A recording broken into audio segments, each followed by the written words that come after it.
Hello, I'm Jan Brocianek, a Security Services Operations Manager with Integris.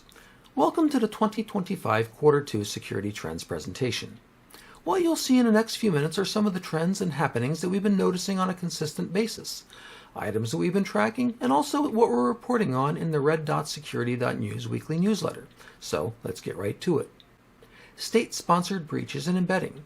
North Korea has continued to embed their citizens as remote Trojan horses posing as ordinary workers in companies worldwide, all the while earning money for their country's weapons program, spying on their employers, and stealing cryptocurrency for the Democratic People's Republic of Korea.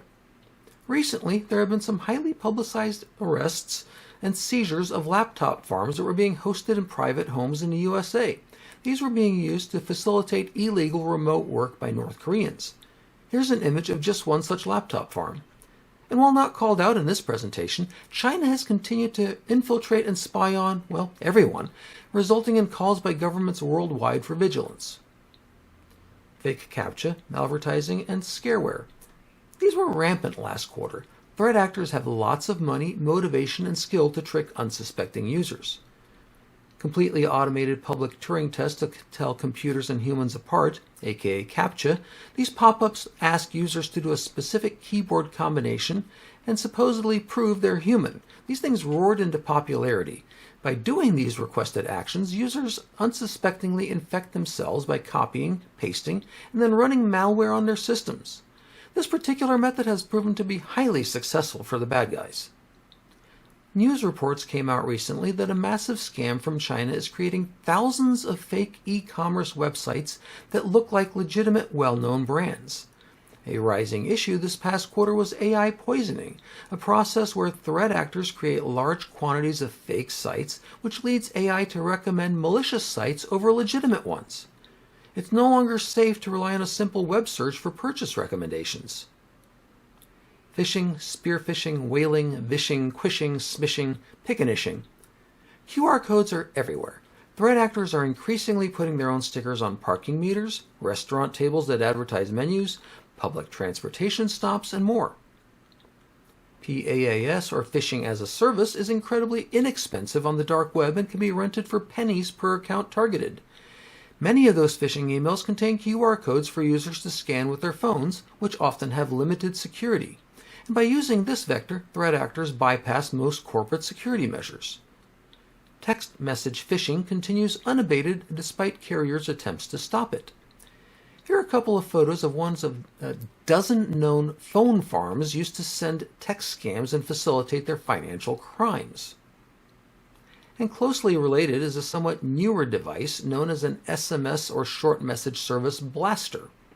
Here's a photo of one in the back of a Sea Sport utility vehicle. The way this works is that a threat actor drives around with what is essentially a cell tower in their vehicle. Nearby phones connect to it since it has the strongest signal.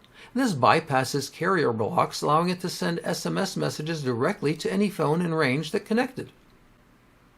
Password hacking, account takeovers, and MFA bypass have become so common that Microsoft shortened their time frame for pushing out passwordless technology, and now all new accounts created by them offer this option by default. Now, thankfully, our Integris Identity Threat Detection and Response product does a good job of detecting and stopping these takeover attempts in their tracks, but it would certainly be better if takeovers didn't happen in the first place. Voice cloning, deepfakes, and vulnerabilities. As was brought up in our last quarter review, AI-enabled scams are weaponizing and improving rapidly. The recent unveiling of Google's VO3 video engine has shown the world how convincingly real AI video can be. And this is just in its infancy. If you're interested, you can readily find samples of VO3 AI videos all over the internet. The realism of some of them is just downright scary. Supply chain attacks. Ingram Micro, a major supplier to the tech world, was ransomware just a few weeks ago. The implications of that supply chain attack are still unknown. Qantas Airline experienced a cyber attack recently due to a third party via one of their call centers. Clorox experienced a very expensive attack last year due to their outsourced help desk simply handing over credentials to a threat actor impersonating an employee. Ransomware is not going away and is increasing. Ransomware is getting more evil and is pivoting to less encryption and more exfiltration. Threat actors have discovered that the value of a victim's data is often more than sufficient, and they don't need to encrypt, causing massive disruptions and subsequently running the risk of nation-state responses if they do so. Instead, they steal and hold the data for ransom. However, plenty of groups are still out there that do double and even triple extortion ransomware. RAAS, or Ransomware as a Service, is widespread and makes it inexpensive for new criminal groups to try their hand at this evil activity. Recently, groups such as Scattered Spider and Quillin have been targeting specific industries or market verticals in campaign waves, going after legal, airlines, manufacturers, and so on. The Russian, Ukrainian, and Middle Eastern wars have given rise to destructive ransomware. This evil pretends to be holding files hostage behind encryption, but there's no way to decrypt them. The purpose of this variation is just to cause damage. Governance, risk, and compliance.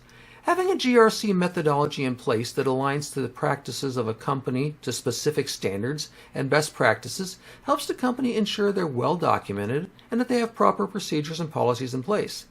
Additionally, it's proving to be beneficial when shopping for cyber insurance, since some carriers are now asking which standards are being followed. Not if, but which, and are then asking for documentation that backs up that claim. Insurers have realized that companies that do this have fewer cyber events, and if they do have one, they're usually less costly. It's vital to remain vigilant and informed. If you're struggling with keeping up with the ever-increasing demands of security and updates, it may be time to ask for help. Integris is a full-service managed service provider that can augment your existing technology team or perform all of the needed IT services for you. If you'd like more information, you can reach us at integrisit.com or 888-330-8808. The information presented here came from our Red Dot Security.News weekly newsletter.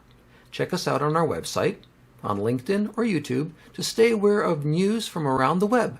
And don't forget, keep the shields up.